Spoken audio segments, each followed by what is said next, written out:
Ayan. So, Hello, good afternoon. Good afternoon sa ating mga viewers for today, sa ating mga learner researchers for today. And to you also, Tutor Arlene, good afternoon. Yan, parang kakakita lang natin kanina sa Tutor Arlene, no? Nagagaling lang ng anong meeting for today. Okay, so we are now in our quarter 3, week 7. Yan, malapit na pala matapos yung ating quarter 3, Tutor Arlene, ng ating pong queries, investigations, and immersion subject.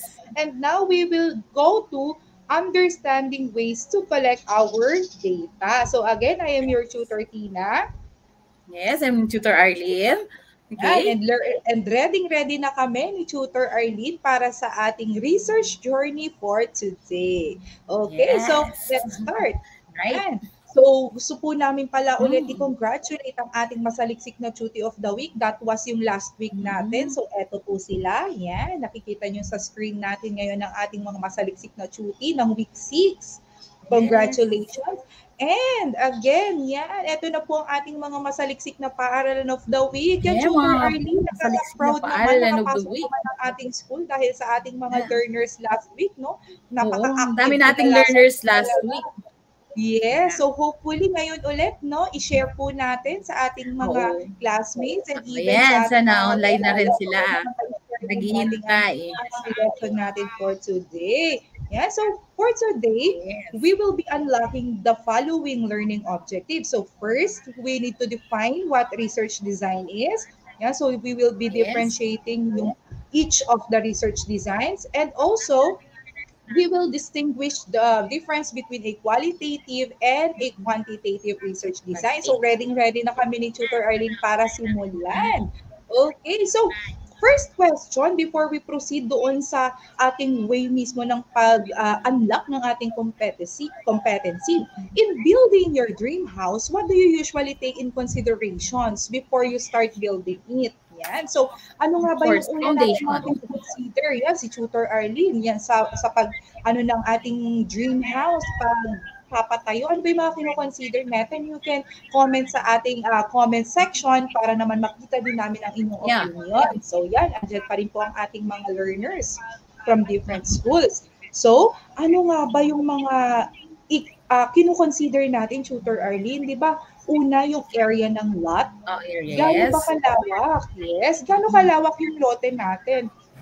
Yung bang dream house natin, is kakasya ba doon? Baka nagdi-dream tayo ng napakalaki or malamansyong bahay, pero ang lote pala natin is medyo maliit or nakipot.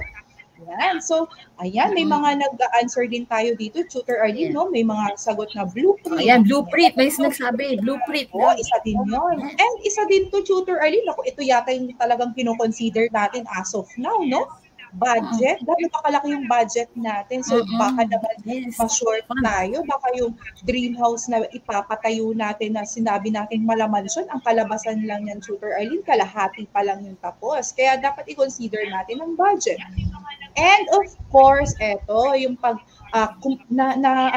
naisip na natin yung area ng lot and sa budget. Of course, lagi din natin i-consider yung structural design. Ano ba yung gusto nating design ng bahay na ipapatayo natin, di ba? So, will it be, gusto nyo yung minimalistic ang design, o kaya naman yung iba, ang gusto nyo, grande talaga, Tutor Arlene, yung tipong mapakulang na lang, may mga pieces of gold bars talaga doon sa pillars ng mga modern na, complete. Yes, Tutor Arlene. Mga, ano yung galing na ating mga learners, yan, nagsasagot sila sa ating comment section rin. Yan. So, what we actually take in considerations are these factors. Actually, meron pa naman. Marami pang gandang i-consider when we have to build our house. Pero itong mga to ay under sa tinatawag nating planning or yung plan.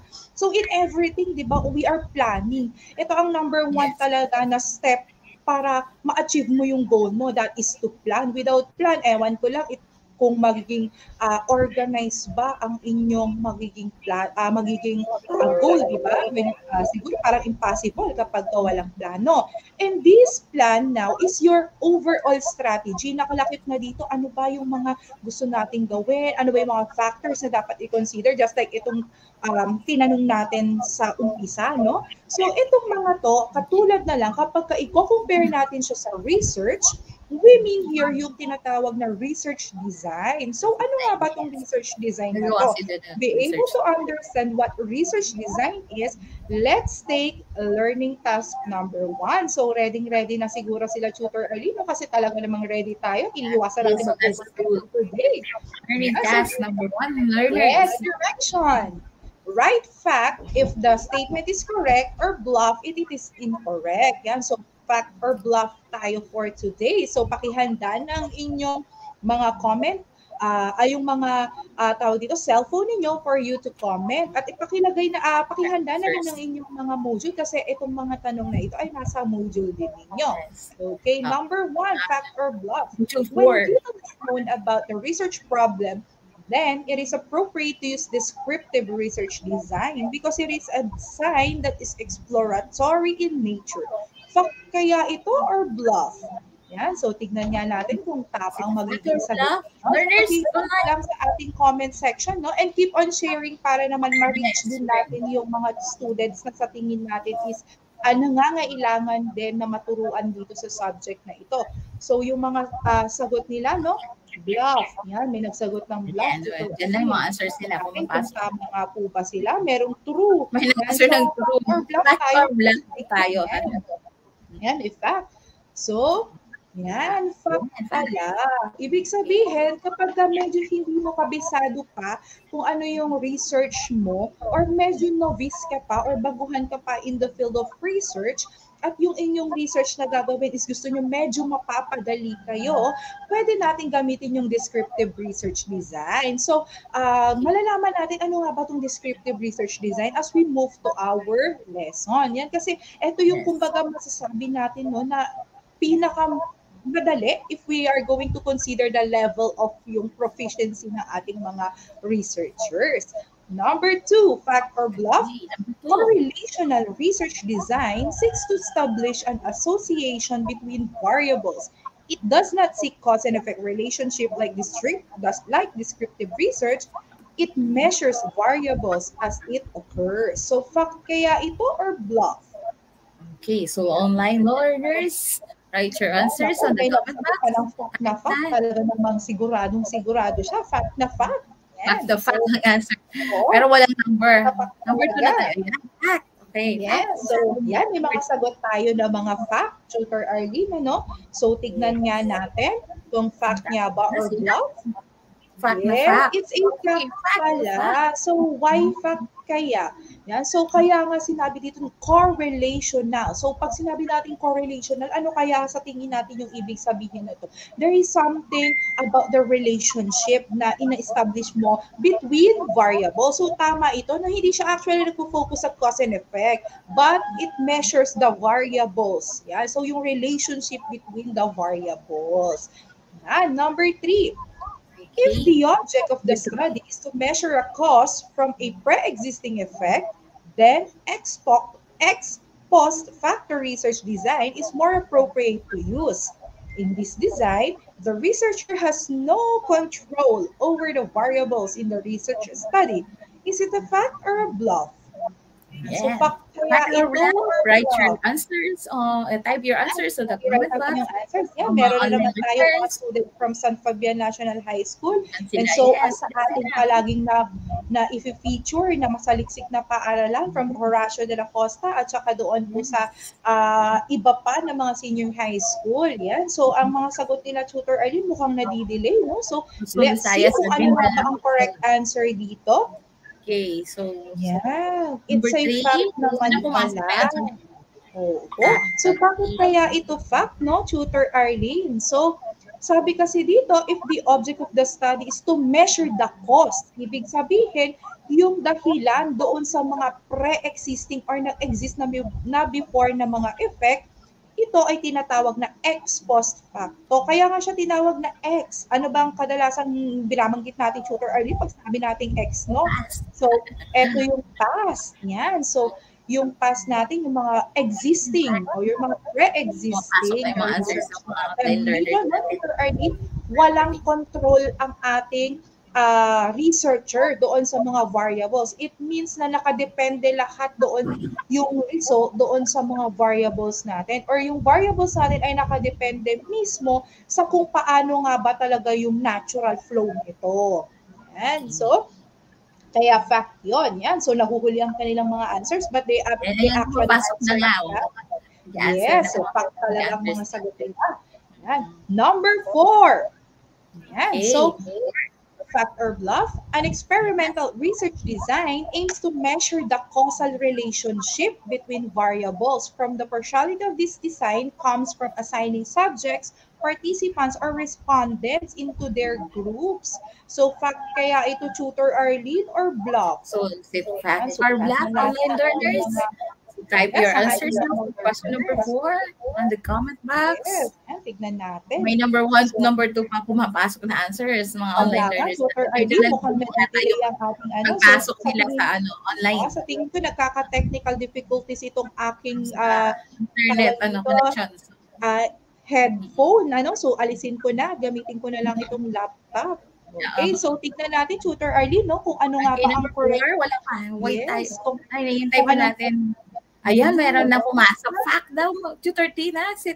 Ayan, may mga pumasok na. Oo, medyo delay talaga ng dating sa atin. No? But actually, yan. So, naku, puro fact ang kanilang mga answers, Tutor Arlene. Tutor Tina? Bluff pala. So, bakit ba bluff? Sabi kasi dito, Tutor Arlene, experimental research design daw yung nagko-cause ng used to measure yung causal relationship, yung relationship naman between two variables and the causes. So the partiality of this design comes from assigning the subjects, participants, or the group. So bakit kaya ito experimental? So sabi kasi dito sa causal relationship. So meaning to say, we are having the causes from the previous din. So ano kaya ito? It can be categorized doon sa bluff. Oh, yes. Doon natin siya pwedeng i-consider. Yan. Okay, so, number 5. Okay. Experimental research design is based on the scientific method called experiment, with the procedure of gathering data under a controlled or manipulated environment. So, fact kaya ito or bluff? Yan. So, pwede nyo i-comment sa comment section kung ano sa tingin nyo. Type your answers in the comment box. Yes. So, for number 5, fact or bluff? May mga nakikita tayong answer na fact. So, may mga nahuhuli pa. May number 5 na fact. Umuulan pa rin tayo ng fact, Tutor Arlene. So, fact na fact by Tutor Tina? Opo, tignan nga natin, Tutor, kung tama. Ayun. Yes, ayun. Tama naman pala sila, Tutor Arlene, sa kanilang mga answers. Yan, so, dire-diretso pa rin ang pag-comment yan. No? So, bakit fact? So, nag-answer ng fact na ang ating experimental research design is based from the scientific method. Ito yung scientific method na paulit-ulit na binabanggit sa atin nung ating pang elementary years up to our senior high school years, which is now. So, when we're talking about experimental research, may experiment. Kaya nga siya tinawag na experimental, meaning to say may experiment. In here, pwede i-manipulate totally ng ating researcher kung ano yung mga variables or yung mga control variables na gagamitin naman niya. So, commonly, saan ba natin ginagamit ang experimental research? In the field of medicine, talaga namang napaka-ginagamit ito. And also, kapag gumagawa din tayo ng ating mga scientific research, like gusto nating patunayan if this specific plant has an effect to your body, halimbawa, ointment ang gagamitin mo, meaning to say, experimental ang gagamitin natin kapag may gusto tayo actually patunayan na kung ano nga bang effectiveness nitong isang specific product na iyong create. So gusto natin mag-create tayo ng liniment oil. Gusto natin mag-create tayo, let's say for example, ng organic shampoo and so on. Gagawa tayo ng organic soap and so on. Gusto natin ibenta sa market. But we want also to prove kung ano ba yung level of effectiveness niya. So gagawin natin siya under experimental research design. And Number 6, phenomenology is a qualitative research design which is used in focusing on extensively exploring and understanding rather than confirming and quantifying. This is according to Kumar in 2011. So ito bang statement na to ay fact or a bluff? Yan. So Okay, so tignan nga right, natin kung tama Type din your naman. answers on the comment box, mga online learners. So paki-comment po sa ating comment section. Yan, mukhang Tutor Arlene, no? Ngayon pa lang sila yata. Oo. Ako. Ngayon pa lang yata po sila nakakapagana sa ating internet connection. Online na Yes. Number 6 na po. Ayan. May answers nila, Pat. Opo, tignan nga natin, Tutor Arlene, kung tama ba yung umuulan na naman po tayo ng sagot mo. Okay, so, fact ba yung number 6? Oh, no. Oh, it's a bluff pala, Tutor Arlene. So, bakit kaya bluff ito? Kasi it's not in under phenomenology. Sabi kasi dito, no, kailangan mag-focus tayo sa exploring. Ano ba yung kadalasan na ine-explore natin? Hindi siya under ng phenomenology. Kasi when we are talking of the phenomenology, we mean here kung ano yung phenomenon na nangyari. There is this specific phenomenon na gusto natin gawan ng study. Ano ba yung mga phenomenon na nagaganap sa atin? Pwede natin gamitin actually yung mga calamities na nagaganap dito sa Pilipinas. Pwede rin naman yung mga common phenomenon. Pumuputok na naman si natural phenomenon. Gusto natin malaman ano nga ba yung mga, how do you call this?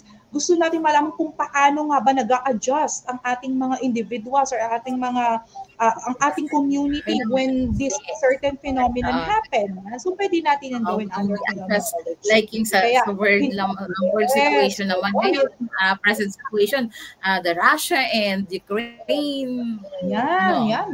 Yung mga current so, affected lahat ng people. Around the world. Affected lahat, but thankful pa rin tayo, Tutor Arlene, kasi hindi natin masyadong maramdaman dito sa Philippines yung actually kung ano yung nangyayari talaga doon kasi we are far, pero hopefully naman mag-stop na talaga yun. But in terms of economy, doon natin nararamdaman talaga, Tutor Arlene. Kasi sila ang first, mga malaki na nagsusupply. Okay. Kaya nga, Tutor Arlene, no? Yan. So, next, number 7. As cited by Hennig, Hatter, and Bailey in 2011, a grounded theory is not the theory itself, but a process for developing empirical theory that consists of a set of tasks and principles through which theory can be built up. So, sorry, nagkaroon ng letter o si principles, no? So, is it a fact or a bluff? Paki-comment po sa ating comment section nang makita natin at mailagay ang inyong mga names sa susunod nating episode as masaliksikan.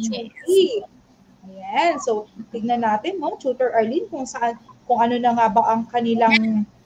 Dapat Tutor Tina. May masok na answer yun for number 7. Yes. Check natin, Tutor Arlene, kung tama ba. Tutor Tina? Ayan. Yes, fact. Oo, fact pala to, Tutor Arlene, no? So, a grounded theory daw is hindi naman talaga siya theory itself. You cannot say na ang grounded theory is a type of a theory talaga, but rather, it is a process na i-develop natin yung empirical theory na kailangan na gusto nating patunayan to create a theory itself. Kumbaga, this kind of research design is actually used para to create tayo, mag-create tayo ng theory based doon sa makakalap natin na data later on. And another is, if we want to, let's say for example, prove that this theory can actually build or can make another theory or a principle, kasi di ba gano'n naman yun, from theory, here comes now the principle. So, papasok ngayon itong tinatawag natin na grounded theory. Yan, so, naku, mukhang nag-iingay ang ating mga aso ngayon. So, dali lang ha. And number 8. We'll continue with number 8. Oh, yes, Tutor Arlene, no? Yes, so bilisan natin, Tutor Arlene, para hindi tayo mag-overtime. So, phenomenology is a qualitative research design which aims to describe a phenomenon or to evaluate an intervention or institution in the interest of knowledge production.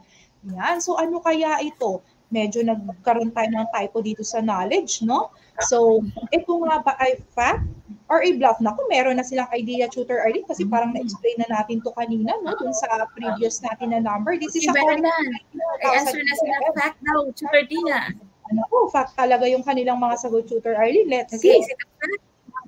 Yes, it's a fact Yeah, pala. fact na So, fact. nabanggit natin nga kanina, Tapos sila kapag lahat, we mga are learners. talking of the phenomenon at i-evaluate natin kung ano ba yung possible interventions natin dyan, we can consider phenomenology as our research design. Okay.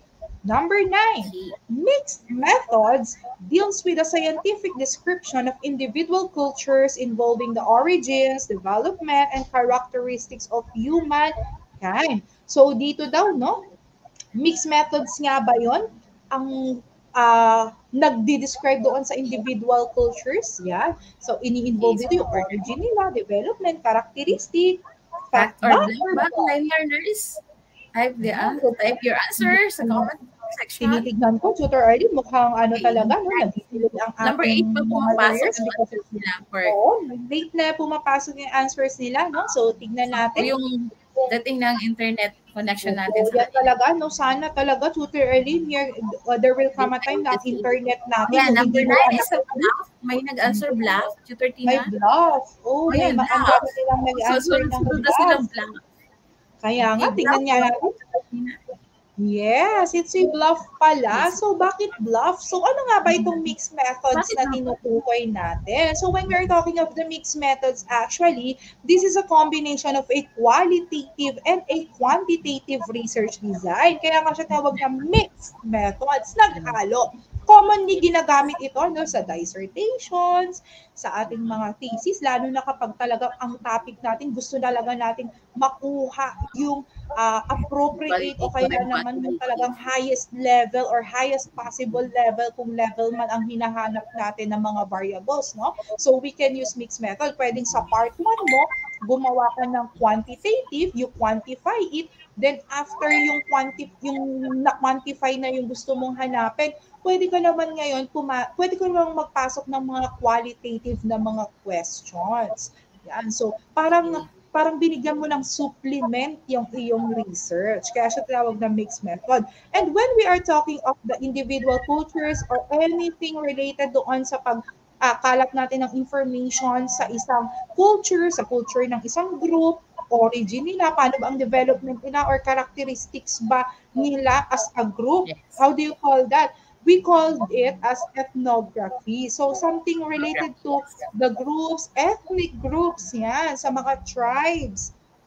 Actually, yung mga yan ginagamit ng mga social science na mga teachers and even sa mga students na nagtitake ng dissertations or kaya naman ng kanilang mga thesis. Kasi dapat related siya sa how do you i-analyze mo kasi yung kung paano mamuhay ang isang ethnic group and so on and so forth. Number 10. Yan, naku, ethnography refers to using qualitative and quantitative data to answer a particular question or set of questions. That's according to Viber in 2010. So, kung may idea na kung mamali pa sila lang kanina, yung ethnography. Okay, so tignan natin kung online. Type your answers on the comment section on the box. Yes, so let's see your answers. Ilagay sa ating comment section. Yes. So, tignan nga natin kung ano nga bang correct answer. No fact or bluff ba? Parang medyo nahihirapan yata sila sa internet correction. Ayan. Ayun. So, pumasok na. May mga bluff naman pala. Medyo late lang talaga, Tutor Early, no, ang pasok ng kanilang comments, pero tama naman pala talaga sila. Sabi nga natin, pag combination ng qualitative and quantitative, it is mixed method. Kapag ka naman ethnography, something related to the ethnics or ethnic group or how they behave, behavior, socialization, development, and so on. Okay, so congratulations. Mga learners natin consider yourselves as task 1 completer and good job kayo dyan. Okay, now, when we are talking of the research method, actually, ito yung pinaka-main na tawag natin, research method, because this is under the methodology. If you are going to analyze kung ano yung mga sample na mga research papers dyan, research method or methodology yan. So this refers to the philosophical, theoretical, conceptual, and analytic perspective of the research. So, kung paano nga ba mag-flow. This is under this method. Na kung saan, pag sinabi nating method yan, we mean also here yung approach na dinidetails naman yung conceptual framework ng inyong paper itself. Ano ba yung framework nito? Ano ba itong research ko? Paano ba ang flow? Ano ba yung gusto natin na mabasa dito para naman yung mga readers natin magkaroon na sila ng idea on how our paper will go or kung paano nga ba ang patutunguhan nito. So this one is now, kapag may tinawag na tayong approach, pwede na natin gawin yung design. Kasi ang first step natin talaga actually dito is to know the approach. And so design naman, so research design is defined as the rational and coherent overall strategy that the researcher uses to incorporate all the vital components of the research study. Kaya nga if you're going to analyze ang mga research papers na makikita ninyo or mababorrow ninyo sa mga libraries and even sa mga researchers kapag babasahin nyo yan, pag sinabi nating research design, nakalagay doon kung ano yung gagamitin mo na type ng research, nandyan na lahat, pati yung makikita din ninyo kung ano yung mga gagamitin nyo ng mga questions, anong pamamaraan kayo kakalap ng data, that is actually under the research method or the methodology, na kung saan kapag gagawa kayo ng paper, dapat talaga is na-specify nyo sila isa-isa. Your paper needs a comprehensive method para alam ng mga readers kung ano nga ba yung mga step-by-step process na ginawa mo in gathering, preparation, and even yung analysis ng data mo. So, dapat maayos yan and comprehensive. Kasi pag hindi maiintindihan ng readers yan, there will be a confusion, no? So, baka mamali silang ng interpretation dyan. And yung gusto mo ngayon na iparating sa kanila as the readers, hindi mo maiparating kasi mali sila ng interpretation. So, kailangan maayos yan. In quantitative research design, meron tayong 5. Meron tayong 5 types. So, descriptive, ano nga ba yung pinakaiba niya from correlational, ex post facto, quasi-experimental sa experimental. So, pag descriptive, tandaan natin, used to systematically describe. Kaya descriptive, describe. Anong dinidescribe mo? A phenomenon, a situation, or a population, or the ang tawag dito, yung ating mga beneficiaries na pwede rin natin gamitin as a population, yung sample natin sa sampling. So, correlation naman, it's used to establish an association between variables. Ano nga ba yung relationship between those variables? So, relationship, correlation. So, when we are talking of the ex post facto naman, it is used to measure naman the cause from the pre-existing effect. So, tandaan natin ha, cause from pre-existing effect. Then, pag sinabi naman natin quasi-experimental dito, yung independent variable naman natin, pwede natin siyang i-manipulate. Ayan. So, yung ating controlled variables, pwedeng hindi natin i-manipulate. It's the independent variable. Or pwede rin naman na alin sa dalawa. Kaya nga siya tinawag na quasi-experimental, meaning to say it's a semi, but not actually an experimental one. Yan. So, similar to, but not equal to, kumbaga sa term natin sa math. So, when we are talking of the experimental naman, it is used in doing experiment naman. So, sabi nga natin dito, what's the use of this experiment? That is to test your hypothesis or you want to prove something. So that is under what we call experimental design. So ito ay under ng quantitative. Tandaan natin, meaning to say we are quantifying. Pag qualitative naman, since we are in the 3 I's, it's a combination of a qualitative and a quantitative research at mga uri ng research design na pwede natin gamitin. Case study, phenomenology, ethnography, grounded theory, and mixed methods. So, pag case study naman dito, no, we extensively, yan yung term natin, extensively exploring and understanding. Hindi natin siya kino-quantify, hindi rin lang natin siya kino-confirm, but rather, we want an in-depth na understanding doon sa ating gustong malaman. commonly itong case study, ginagamit natin ito sa pag-understand ng behavior. Yan, sa field of psychology, no? Gusto natin pag-aralan, ano nga ba yung mga struggles ng may sakit. Let's say, for example, na ADHD, inaaral natin siya. It can be under the case study. You are understanding the case of that specific na target population. So, phenomenology naman, it is used in describing phenomenon. Sabi natin kanina. We are describing ano bang phenomenon ito. Ano nga ba yung mga pwede natin na yung pwede natin na malaman about this certain phenomenon. This is under phenomenology. Na-explain na. So, ethnography natin, no? Yes, so description naman of groups or ethnicity, pwede yan, nabanggit natin kanina. Then sa grounded theory naman, so developing empirical theory. Grounded theory. So sabi natin, it is not a theory itself, but we are actually gusto nating magpakita or we need to come up with a certain theory from those existing theories or gawin nating principle itong theory natin. So commonly ginagamit din ito sa field ng psycho, no? So gusto natin na patunayan or yung ating mga philosophers din, ginagamit din natin ginagamit nila commonly itong grounded theory natin. And mixed method, it's a combination of qualitative and quantitative. And now that you already know kung ano ba yung mga research design sa gagamitin nyo under quantitative sa qualitative, I'll give now the learning task number 2 to learning test number 2. Let's do now. Okay, for the direction, identify what research design is appropriate for the sample research titles. So, na-discuss kanina ni Tutor Tina. So, let's see. Let's identify. Number 1. So, learning task number 2, you can either answer descriptive, correlational, ex post facto, quasi-experimental, and experimental. So number 1, relationship between academic stressors and learning preferences of senior high school students. So what type of research title or design ang title na ito? So write your answer or type on the comment section sa box. Comment section, So can you identify this research topic? What type of research design will you do with this research topic? Ayan, number 1, descriptive. May nag-answer na descriptive daw. Mayroon namang correlational, sabi niya, Tutor Tina. Okay. Relational. May another correlational ang sagot niya. Correlational. Okay, correlational. Sunod na yata yung correlational nila. Okay, tama ba? Tutor Tina, reveal na. Okay, tama.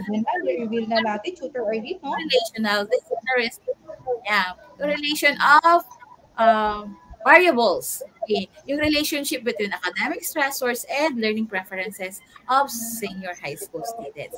Kaya nga, correlational ang research, type of research design yung gagawin dito sa topic na to. Okay, next number 2. Na naman tayo sa number 2. Reading electronic learning materials as a support for vocabulary of grade 1 pupils. So, anong type of research design will you use with this research topic? For number 2, mga online learners, okay, type yung answer sa comment section, sa box.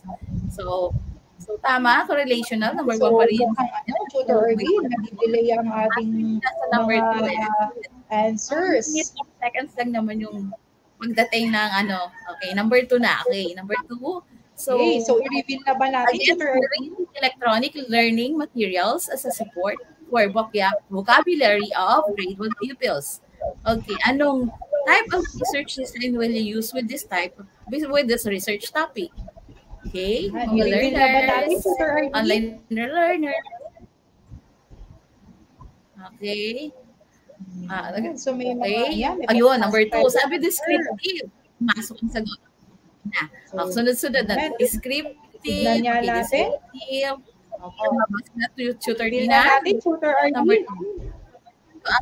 Ayan, quasi-experimental. So, quasi-experimental pala.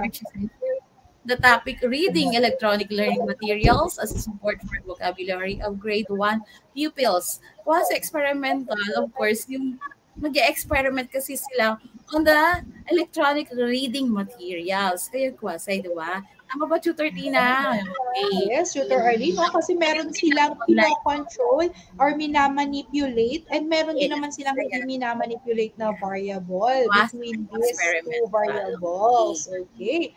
Number 3. Okay, let's go to number 3. What type of research is done with this research title, Impact of the Implementation of COVID-19 Health Protocols in Supermarkets on Consumer Behaviors. So, anong type of research design mga online learners ang gagamitin for this research topic? Okay. Yan, so tignan natin, napaki-comment. Hi po pala kay Tutor Junjun, no? Hi, Tutor Junjun, nakakatapos lang ng kanya namang session sa PR2. Mga online learners. Okay. Wait lang natin, ha? Okay. Ulitin natin ang impact of the implementation of COVID-19 health protocols in supermarkets on consumer behaviors. So, anong research design ang gagamitin natin for this research topic? Mga learners, number 3, experimental. Okay, may pumasok na answer na. Experimental. Yes, iba-iba sila ng answer, Tutor Arlene. May experimental. Okay, ilan ang experiment? Meron din correctional. Or, is it correctional or correlational? Okay, experimental. Mukhang nalito siya doon sa correctional. So, ang number 3 is ex post facto. Okay, nandiyan na yun. Na-reveal na yung answer. So, why ex post facto, Tutor Tina? Dahil of the, okay, because of the impact of the implementation. So, X is past. Ano ang impact na implementation natin ng COVID-19 health protocol? So it's been 2 years na, di ba? Yung pandemic. Okay. So, makikita na natin ngayon yung effect or impact ng COVID-19 health protocols implementation sa mga supermarkets or on the consumers' behaviors. Okay, consumer behaviors. Okay, next.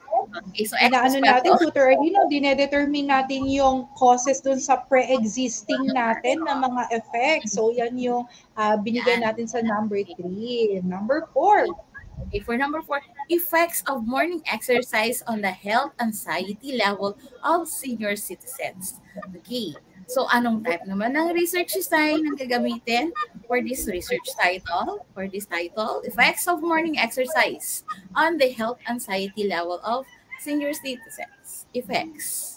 Okay, when we say effects, so anong type of design na ang gagawin natin for the study? Okay, answer ng descriptive.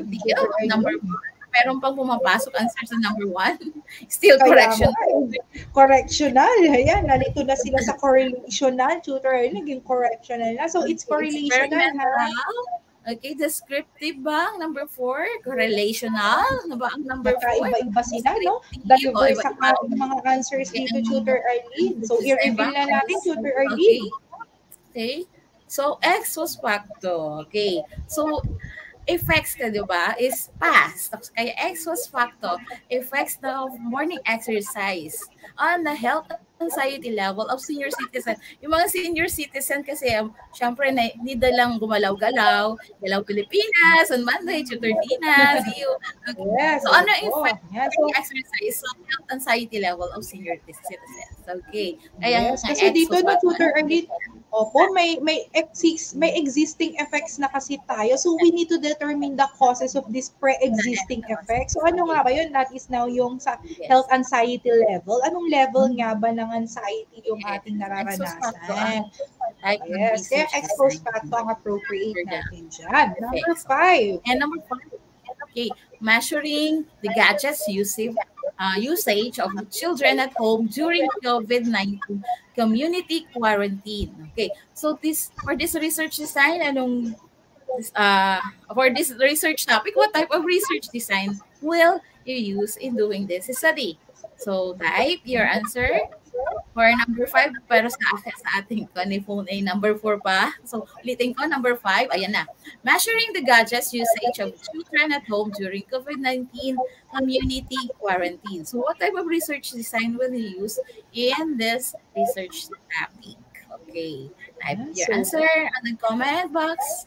Okay, number 5, descriptive. Sabi, Tutor Tina, experimental. Ayan, descriptive. Tama ba? Okay. So measuring gadgets, ayan, descriptive ang type ng research design na gagawin or you will use for this research topic. For the term measuring of topic measuring the gadgets usage of children at home during COVID-19 community quarantine. So of course you're going to describe of course uh, what are the research design yung sa research design.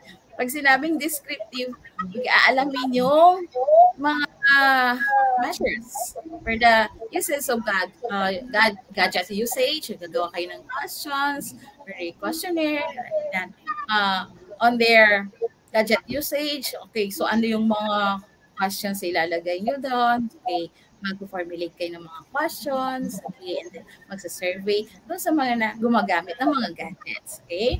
Yeah, so pwede din, no, Tutor Arlene, no? So kaya siya tinawag na descriptive because we are describing. Pwede natin dito ilagay ano ba yung descriptors natin in terms of gadget usage. So pwede natin sabihin na often, pero gagamit, of course, yes, gagamit tayo na, pwede tayo gumamit ng gagamit tayo ng Likert scale. Yan, pwede natin gamitan ng Likert scale dito sa ating study dito. So, ano ba yung determine yung level again. Yes, you are going to determine because you are measuring, no, the gadget usage. So how often, gaano ba kalalas ang paggamit nila. So merong corresponding equivalent in other hours. Paggamit ng or hanggang merong battery pa ba, may power, or sino ang madaling malobat, yung bang gadget o yung gumagamit ng gadget, ganon, di ba? Okay. So number 6. Number 6, let's go to number 6. Level of academic achievement of senior high schools in different learning modalities. Okay. So what type of research design for this topic? So online learners, okay, type your answer in the comment box. Number 5 pa lang sa pool. So let's see, ulitin ko, number 6, level of academic achievement of senior high schools in different learning modalities. Okay, so ano ang type ng research design na gagamitin natin sa topic na ito? Okay, so number 6, may pumasok na answer, descriptive. Okay, meron na. Tutor Tina. Descriptive na ba? Pero yung pagka-type lang niya, descriptive. I-reveal na ba natin, Tutor error? Okay, descriptive. Okay, yes. Natin kung para hindi tayo tama ba? Descriptive. Yung level of academic. Or relational. Yan. So, pwede pala silang dalawa, Tutor Arlene, no? Yan. Pwedeng answer siya ng correlational. Pwede rin siyang under ng descriptive. Because of the level. Bakit nga ba, Tutor Arlene? Bakit descriptive or bakit correlational? Okay.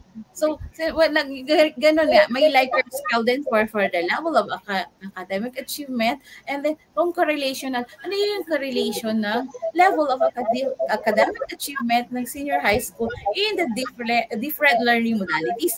So yung mga learning modalities natin ngayon, we have the blended learning for this pandemic, okay, distance learning, and then slowly we're going to back to face-to-face, back to classroom study. So yan na, titignan natin yung relation ng mga different different learning modalities na yan. Ano yung mga level of academic achievements na nila. So mas okay ba yung sa kanila yung mag-blended learning, sa distance learning, modular, or mas okay ba balik sila ng face-to-face class? Diba, Tutor Tina?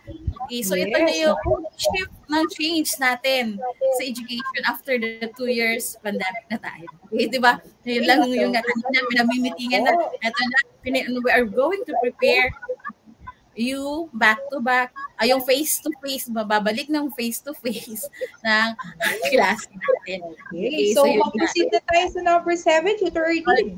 Number 7, okay, effects of daily music exposure to plants.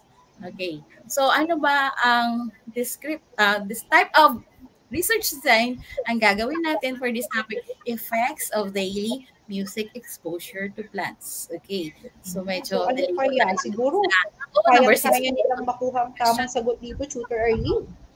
So anong type of research design? Waiting pa Actually, tayo, lang no? ang mga Siguro, Tutor Arlene, i-reveal na natin para hindi tayo mag-overtime ulit. overtime na tayo. Kaya nga, Okay, very good. experimental. Okay, we are going to do experiment on the effects of daily exposure, daily music exposure to plants. So pag may music ba, ano ba yung mga effect noon sa mga plants sa paligid natin? Masaya din ba sila or blooming or pag merong mga naririnig din silang music like in humans pag nagpe-play or nakikinig sa music, ano. Okay. So may experiment din yan. Okay. Tinitingnan ang effect, yung behavior, of course, observation. Kaya may experimental yung research side. Okay. Meron pa ba na susunod? Number 8. Okay. Number 8, struggles of indigent senior high school students in San Fabian in distance learning. So for this topic, okay, what type of research design will we use to do this research topic? Okay? So nasa experimental pa rin. Parang number 7 pa lang, no? Naku, nakita natin dito, Tutor Arlene, na ang dami from iba't ibang school, nag-greet talaga sila, no? Yes, dati ilang schools lang, yung Tutor Arlene, nakaka-overwhelm kasi ang dami ng schools talaga ang nanonood ng mga episodes. Sa experimental, pumasok ng answer, Tutor Dina. Okay? Sa experimental nga ba? Tama nga ba? Sabi, ethnography ba, Tutor Dina? Okay, case study. Okay, we have here for number 8, case study.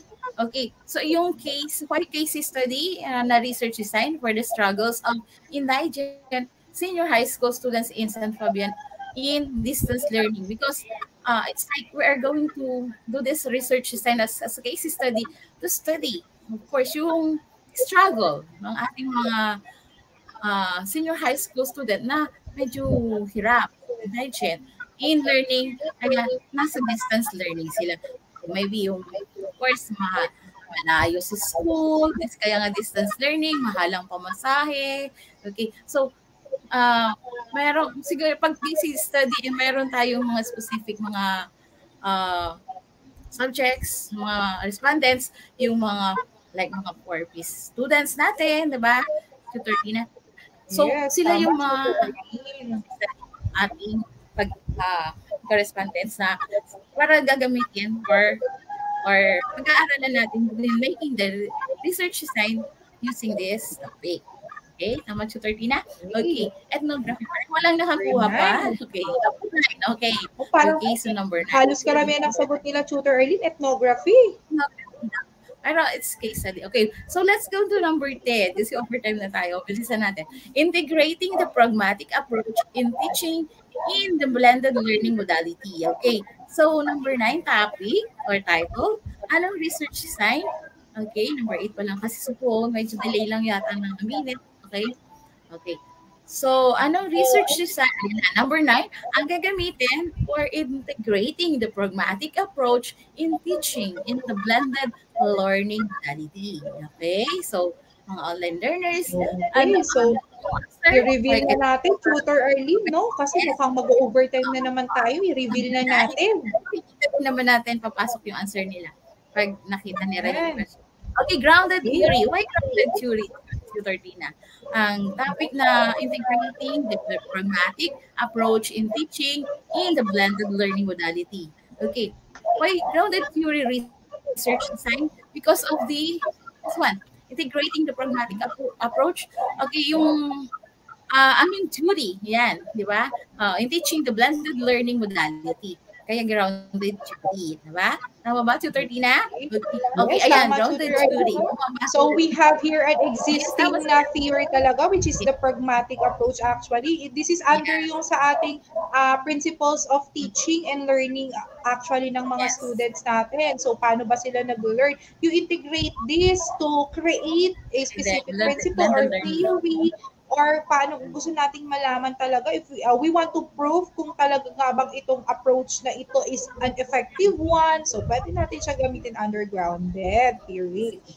And then number 10. Last number natin. Anong research design ang gagamitin for the study topic, practices of the IGROTS in the stress management. So you have there the IGROTS in stress management practices. Ano ang number 10, research design, mga online Yan. So, learners. ano kayang research design ito, no? So, Ang tingnan natin topic, maigi. practices Yan. of the IGROTS in the stress management. Ano Ako, si siguro IGROTS? makukuha nila to Tutor Arlene. Yan. O, may mga Isa na sagot na tayo, ayan, Tutor ethnography. Arlene. Tama ba? Okay, i-reveal na natin, yung Tutor sagot. Arlene. Oo, kung tama ka ba ang Ethnography. kanilang mga Yan. answers. Ethnography. Okay, because we have the ethnic group, IGROTS, right? The practices of the IGROTS in the stress Yes. management. Oo. Ay, ethnography. Ano yung ano ba ang mga ethnic group na ito? Ano yung mga practices nila? Different Yes. from other ethnic groups also, or in the stress management. Okay. So, Yan. ano nga ba yung no, Tutor Arlene, yung parang practices nitong specific ethnic groups na to, how they handle their stress, ano nga ba yung mga behaviors nila as they undergone yung tinatawag natin stress, how they manage that. Yan. So, that's under ethnography. Ayan, Okay, Tutor so Arlene. mga online learners, task to completers, and increase investigations. Natapos na nila ang ating task 2. So, they are considered task 2 completer na. And good job na naman sila for this episode. So, they deserve a virtual clap na naman, Tutor Arlene, for completing ang ating task 1 and task 2 for this episode. So, for the additional researcher duty, since we lack of time na, no?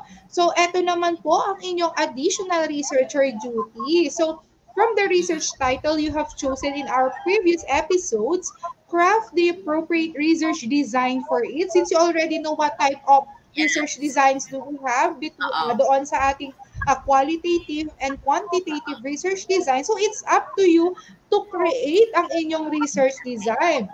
What design is appropriate doon sa research title ngayon na inyong craft before? So, di pa natapos nyo na kung ano yung research design nyo.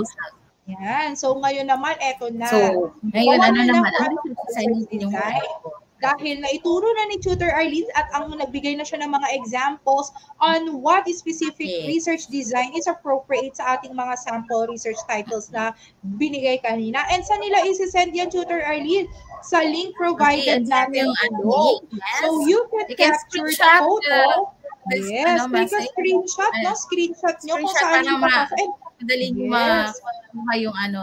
link. Okay. So, I encourage you, no, to weekly pass yung inyong mga outputs para naman makapasok kayo sa ating award as a masaliksik na duty at mabigyan recognition din ng school ninyo, being your school na nagpo-provide ng mga active participants sa bawat Itulay episodes. And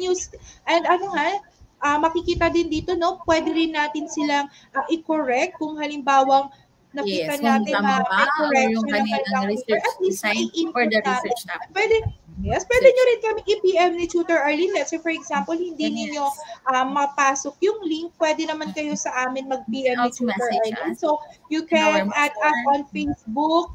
My name in the my Facebook account name is Cristina Pabon Serrano Formarejo and si Tutor Arlene is Arlene Fernandez. So, yes, pwede nyo po kami i-PM kung meron din po kayong gusto or if you want to invite us to tutor you personally, as long as we have time, pwede po yan. So, because we are promoting help para sa bata, para sa bayan. Yan, na-unlock na pala natin ang ating learning objectives to 13 na.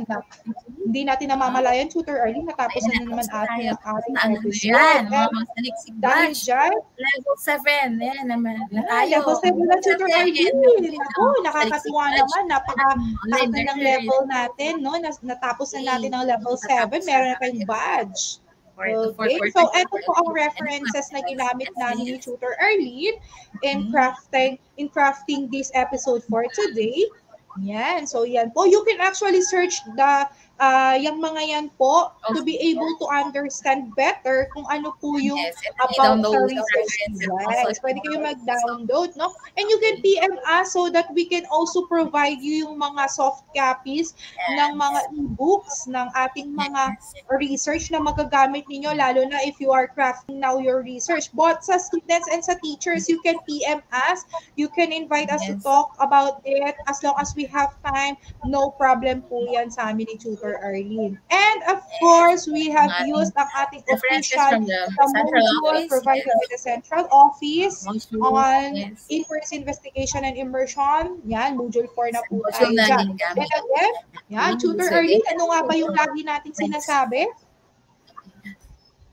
So upang ang kaalaman ay maging siksik, umaapaw at hitik, tayo ay manaliksik. So research is the key to all problems. So until next Friday again for the week 8 at 4:40 to 5:20 p.m., 5:56 and 5 ano na tayo?